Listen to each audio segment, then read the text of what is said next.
A link to this video will be posted below.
Here it goes.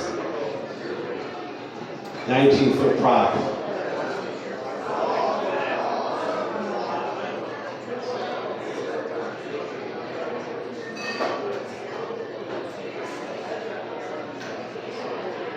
It was an exciting day.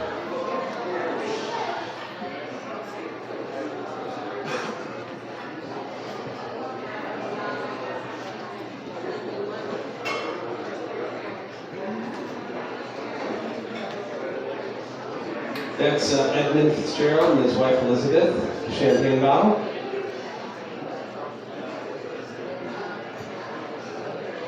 He was the CEO of the Northwestern Mutual Life Insurance Company, and he did not want his name on the ship, okay, but I guess the board voted on it after he left the room. And he was from a long line of mariners. Photograph. Here's some of the nicknames: the Mighty Fitz, the Toledo Express, because many times it went to Toledo, and some people called it the Titanic of the Great Lakes. And of course, the pride of the American side, Big Fitz. One of the ways they loaded it. And I say some of these buckets sometimes may have damaged the hatches around the edges so they didn't seal tightly. Another piece of information that you want to consider later on. But these hatch covers weigh 7 tons, 68 Kessner clamps, kind of like a clamp you might have on an old steamer trunk.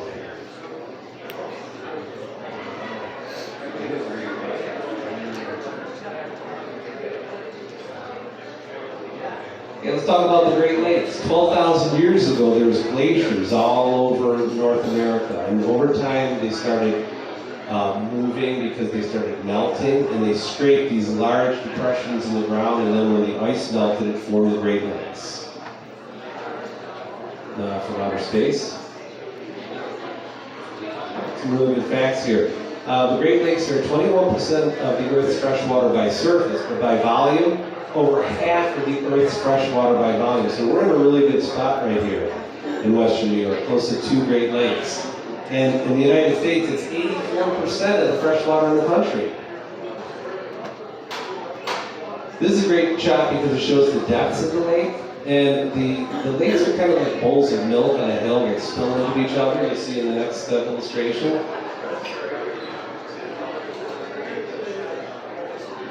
Now, another part of the story that I think is really interesting is the international nature of Fitzgerald, because you can see the border between Canada, our neighbor to the north, and the United States goes right through the Lake Superior, Lake Huron, Lake Erie, Lake Ontario. And when you look at the shape of Lake Superior, some people think it looks like a wolf's head, with the snout and the eye and the mouth. The deepest of the Great Lakes. 1,332 feet deep. Very cold. Even in the summertime, you can't swim in it. The average temperature of Lake Superior only fluctuates 4 degrees throughout the year. Okay? Now the Ojibwa, the Chippewa Native American Indians, as I said before, called it Gitchagumi, which means big sea water. It's almost the size of Maine. The other 4 Great Lakes could actually fit inside Lake Superior, okay? And many different shipwrecks, 350 and more than 1,000 lives have been lost. This is 7,000 shipwrecks on the total on the Great Lakes in the last 400 years. This is the graveyard of the Great Lakes, Lake Superior. 30,000 human lives lost.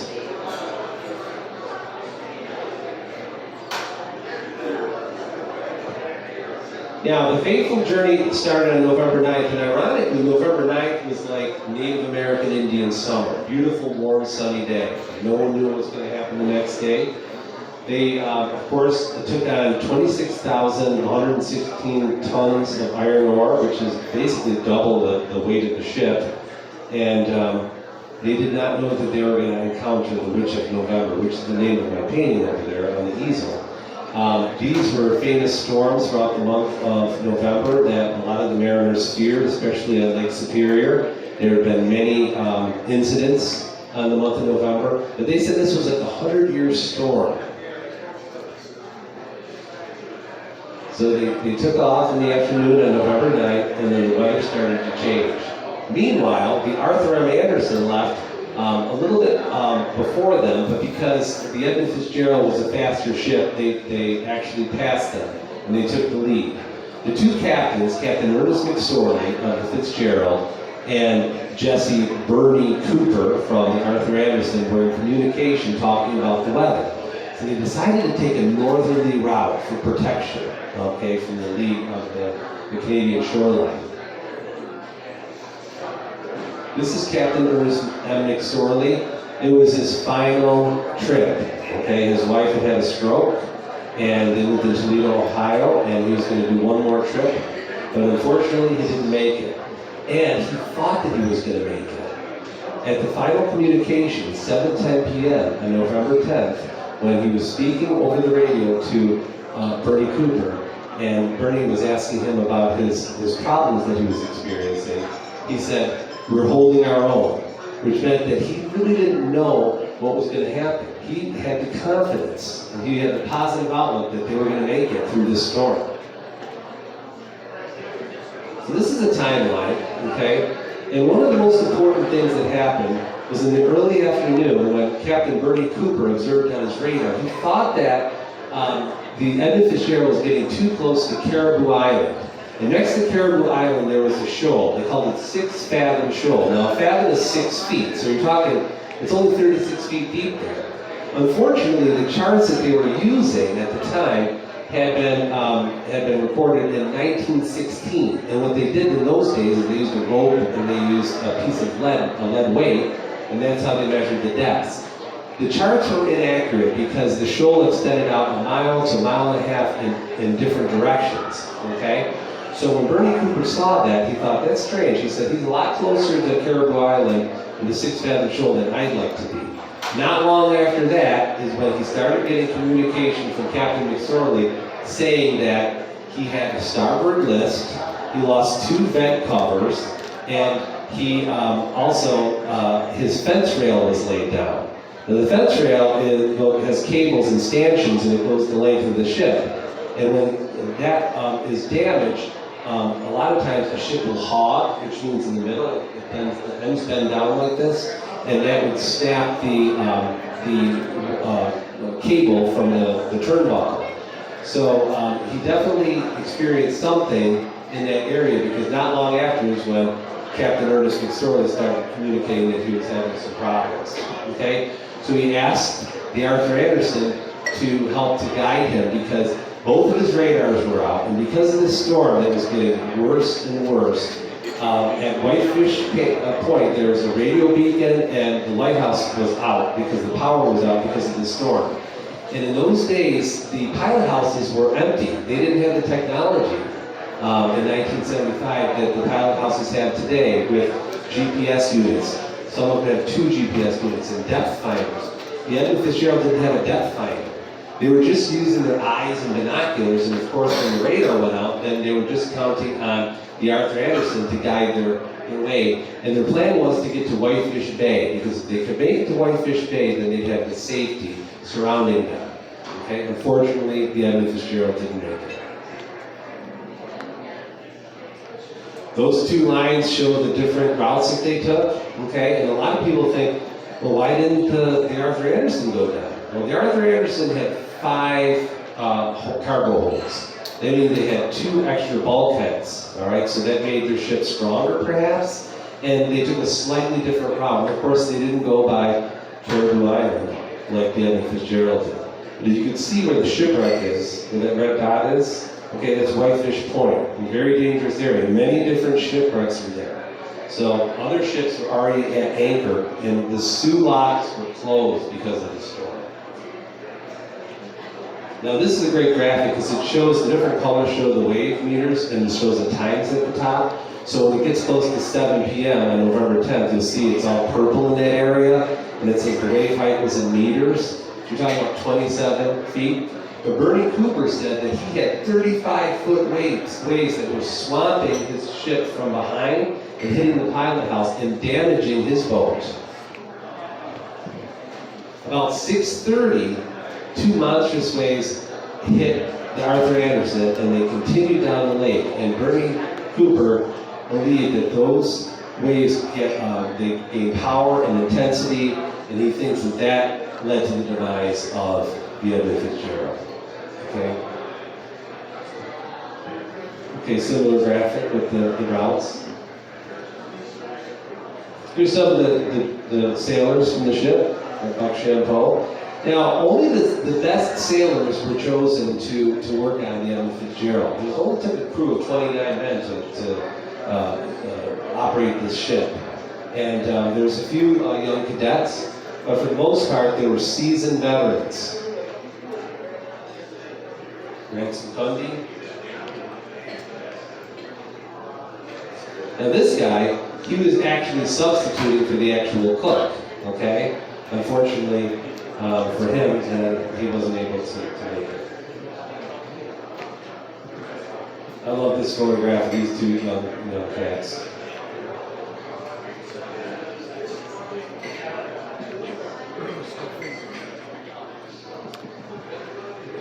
So, shortly after 7:10 p.m., radio communication between the Anderson and the Edmund Fitzgerald stopped, and they contacted other ships, and they tried to get other ships to look for them with binoculars, to look for the silhouette of the ship.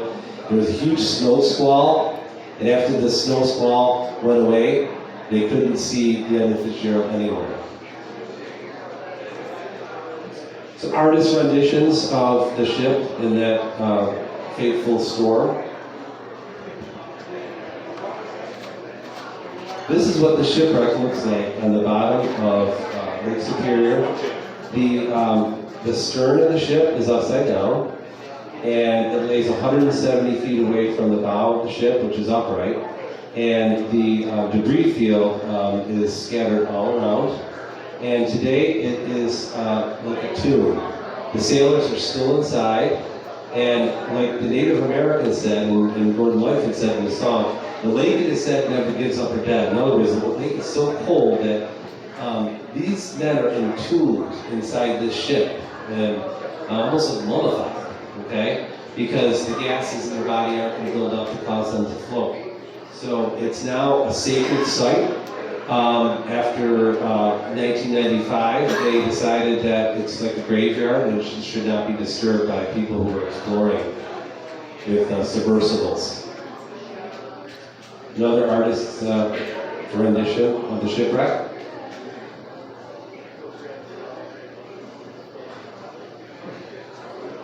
A little model.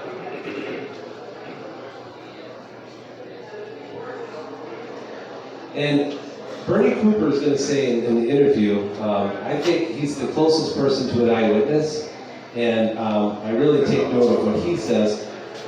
Whatever happened had to be sudden and catastrophic, because at 7:10 he's saying we're holding our own, and then the snow squall comes up, and when it dissipates, the ship is gone. And there was no mayday, there's no call for help, and the radio was within an arm's reach, okay? The lifeboats weren't deployed, okay? So it was definitely sudden and catastrophic what happened.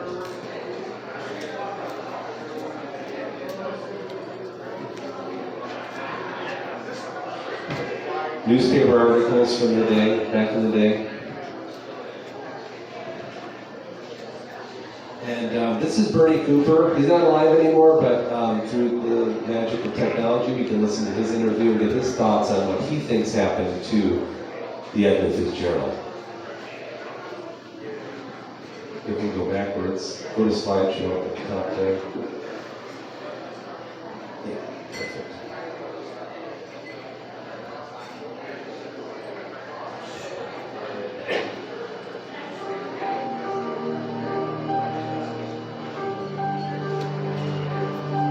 I don't care what anybody says, at 3:10 in the afternoon, she had either bottomed out or had a stress fracture in the home. That's the only two possibilities to have. She was sick from that time on.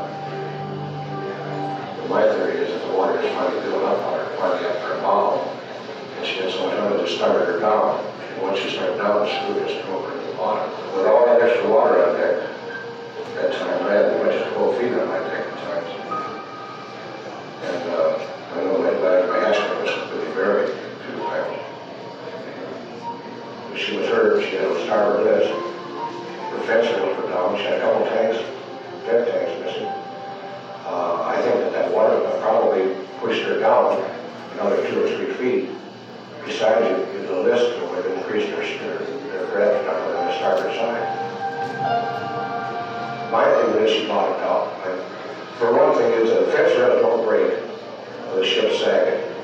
You break the ship walking. And then, of course, my other theory is that he just still running the water and he didn't even realize he was going down. Because those two seas were the biggest we ever had going down there. And they happened about 6:30 in the evening. And I just wonder if those two seas didn't catch up with the Fitzgerald. I was just thinking about it afterwards. If those seas were that big, they rolled up his deck and he's got a list. And the water stays up on the floor again, it's going to put his bottom on the water. And he said, I've got a little problem. He said, my fence rail is down. He said, I've got 2 vents missing, and I've taken a starboard list.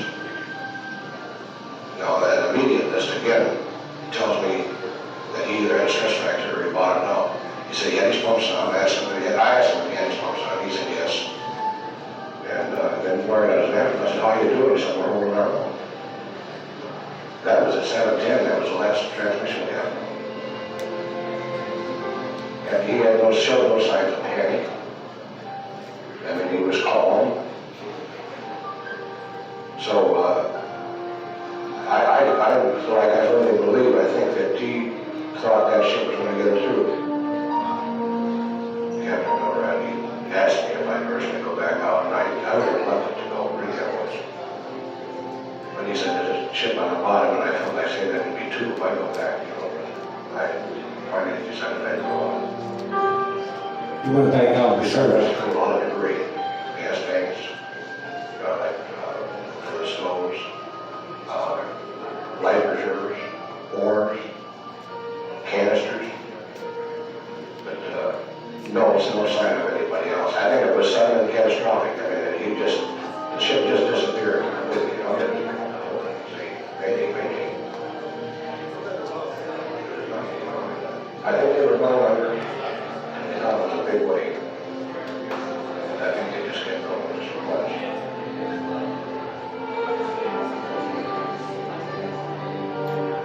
I think they're probably remembering a lot more than what you realize why the ships are still sailing. Yesterday, I still think, the thought would cross your mind that it's going on possibly more than the Fitzgerald sunk. I say, no boy, there's Fitzgerald on there. It keeps popping up all the time. It's just there in the background waiting to be something to be said about it.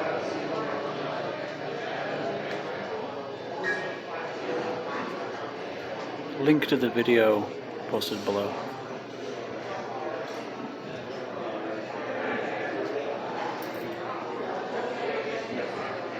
Okay, the very first tribute happened at the Maritime Sailors Cathedral the day after the ship sank. when people were surprised to hear the bell ringing in the church 29 times.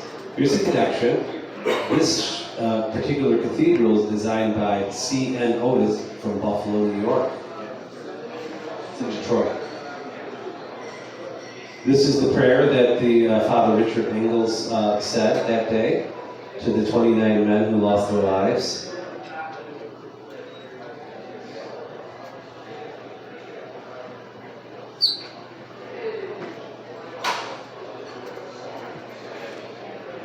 An illustration of the two sections of the ship along with the cathedral.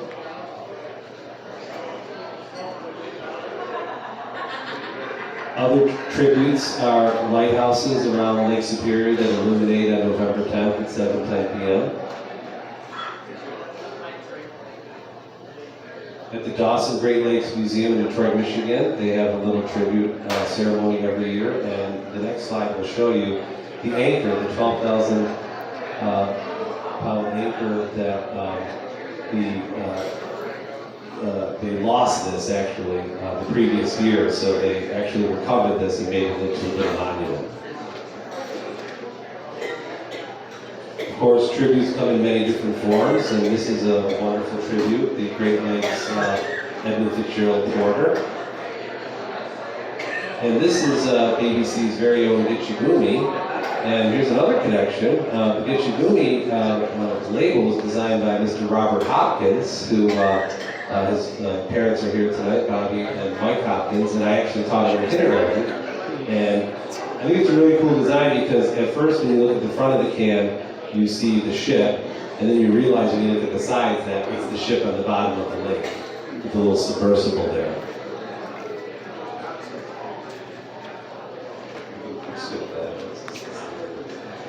Now these are an illustration of the Chippewa Native American Indians, and they were the ones who said that the lake never gives up her dead.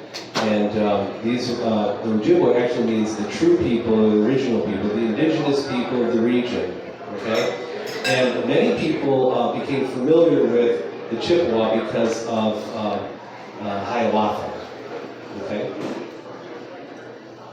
the Song of Hiawatha by Henry Wadsworth Longfellow. The first line of the story, or the poem, is by the shores of Gitchigumi. I actually have a copy of a children's book of Hiawatha from our family's children's book collection from 1950. It's one of the artifacts on the table over there. But the interesting thing about this was released on November 10th. Okay, if you look at the next slide, Bobby, you'll see that the Song of Hiawatha was published on November 10th, the same day that the Edmund Fitzgerald went down. So it's an eerie and creepy connection. This is Johnny A's tribute at the cottage of the Edmund Fitzgerald. We borrowed it to bring it to this event so that you can enjoy it. Of course, the Commodore, Justin Higner's wonderful artwork is also over there of the Edmund Fitzgerald. We also have Thomas Paul Aston, we're holding our own on loan from the Havens brothers.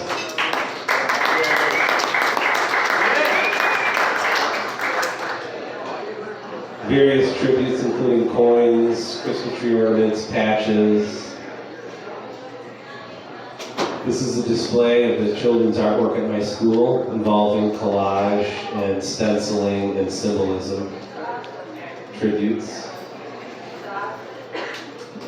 Matthew Conroy's tributes of the shipwreck.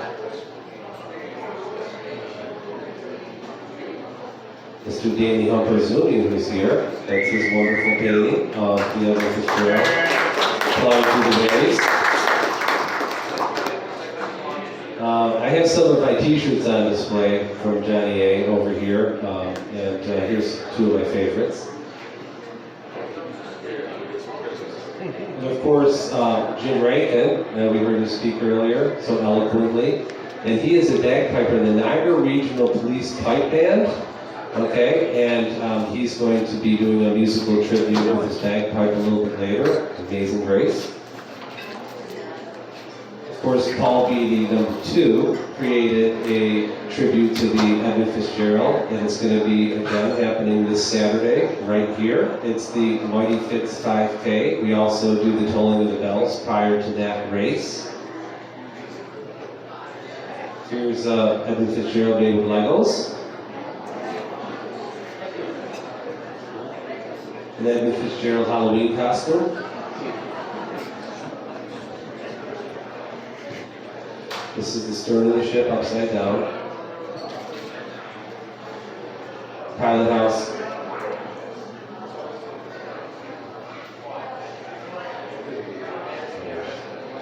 Now, in 1995, July 4th, they decided to do something so that some of the family members and friends could have closure from this event 20 years after the Edmund Fitzgerald sank. So they decided they were going to remove the bell from the shipwreck and replace it with a different bell and bring the actual bell up to the surface and put it in the Shipwreck Museum at Whitefish Point. So this was quite the challenge because they had to use a submersible. They had to have other watercrafts up top, and it was really bad weather. And then they had a diver in this newt suit, which could withstand the extreme pressure of 530-foot depth of this ice-cold lake. So this guy had to go down and use a welding torch to remove the connecting rods to the ship. And one wrong move, and he could pierce his suit and lose his life. So he was able to free the bell and attach it to a cable, and they raised it to the surface, and the family members had a ceremony on top of the lake where they threw wreaths of flowers into the water, and they had speakers and everything. But they said when the bell came out of the water, it rang, and the sound went right to the heart and soul of all the people. And one of the family members was sitting on a boat, and a butterfly flew and landed on his hand and stayed there for quite a while. So it was a very touching ceremony. And what they did is they cleaned it up and they engraved it with the names of the sailors, and it's at the Whitefish Shipwreck Museum, Whitefish Point, and they put a replica of the bell back on the shipwreck. It involves 7 vessels to do this, 2 submersibles, okay? So in this first ceremony, they tolled the bell 30 times. 29 times for the 29 men who lost their lives in the Edmund Fitzgerald, but 1 extra time for all of the sailors in the Great Lakes throughout the years and beyond. An illustration of the newt suit. There's the bell as it rang for the first time in 20 years when it was freed from the waters of Lake Itchigumi. And that's the way it appears today. 200-pound bell.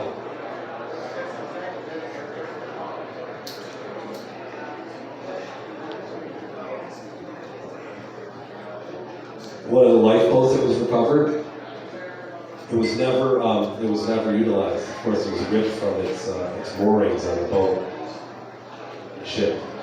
Knife rings. They found tons of flotsam. And by the time the Coast Guard got there, from 350 miles away, that was another challenge. They sent the Arthur Anderson out because Arthur Anderson made it to Whitefish Bay, and the Coast Guard asked them to turn around and go back because the Coast Guard could not get there. And another ship, the William Clay Ford, also went out and searched. Okay, and they just saw things in the water, but there was, of course, no survivors. There's some great books that. If you're interested, you might want to do some further study. But a lot of different theories on what happened. Okay, waves lifting up both ends of the ship. Okay, and with the heavy cargo hold in the middle, like snapping on the surface in 2, like the Daniel J. Morrell did. Okay, a lot of people don't espouse this theory. Bottoming out the grounding at 6 fathom shoal, okay? With the waves, it could have been less than 36 feet. It could have been anywhere between 15 and 26 feet. And if the Edmund Fitzgerald scrape bottom, they could have started sinking, taking on water. Even though they had both their pumps going, and the fact that I heard it was pretty interesting. Each of these pumps could pump out as much water that's in like an Olympic-sized swimming pool in 1 minute, which is amazing to me. Now, faulty hash cutters. In fact, if you look at the lyrics of Gordon Lightfoot's song, he talks about this, but he ended up changing the lyrics because it put the men on the ship at fault. So a lot of people think that this theory doesn't hold water, so to speak. Previous structural damage may have caused the sinking. It was supposed to go into dry dock and be repaired in the off-season, and of course it didn't make it. Could have been a combination of factors. The Three Sisters, the two waves that swamped the Anderson, 35 feet high up under the pilot house, and continued green water on the deck of the ship, which is in the middle of the wave, and then they're traveling down the lake in the direction of the Edmund Fitzgerald, which is already suffering. And then a huge wave riding up between the two swells and snapping the ship in half. Many different theories, but it's a mystery to this day, okay? Nobody knows for sure. Look at all these different possible causes of wrecks, okay? Cargo shifting, no loading manual, design flaws. Maybe there's a combination of these factors. And what do you think? Okay, based upon all the things that we talked about this tonight, it still remains a mystery. Here's a creepy connection. This is a book from 1941, a Caldecott Award-winning book, Paddle to the Sea, where this little Native American young man, he carves a wooden Native American Indian in a canoe and paints it, and he puts some lead weight in the bottom. He launches it from Lake Superior, and it goes all the way throughout the Great Lakes into the St. Lawrence Seaway. And one of the stories that this little toy encounters is a ship in November snapping in half in Lake Superior. And we actually have the book over there as one of our artifacts, and a little model of the paddle to the sea. Now here's another creepy connection. There's another Edmund Fitzgerald. Okay, let's look at the next slide, Bobby. It was christened in 1870, built in Port Huron, Michigan, north of Detroit. A two-masted schooner. It carries grain. Okay, it was built by Edmund Fitzgerald with an O, who was the great uncle of Edmund Fitzgerald that the ship was named after. Made of wood, powered by wind, it sunk on November 14th during the Witch of November at Long Point, Ontario, Canada, on Lake Erie, in sight of the lighthouse. And they couldn't get the person who operated the lighthouse had the keys to the boathouse in his pocket, and he was investigating from the beach. And they had to break down the doors to get to the boats, but there's a lot of tricky shoals around Long Point, okay, it sticks way out. 50 men it took to build it, okay. All 7 hands were lost. Exactly 75 years later, 1958, his great-nephew Edmund had a boat named after him. There's actually 2 Edmund Fitzgeralds. Now, these sailors did not die in vain. Since 1975, guess what? There haven't been any shipwrecks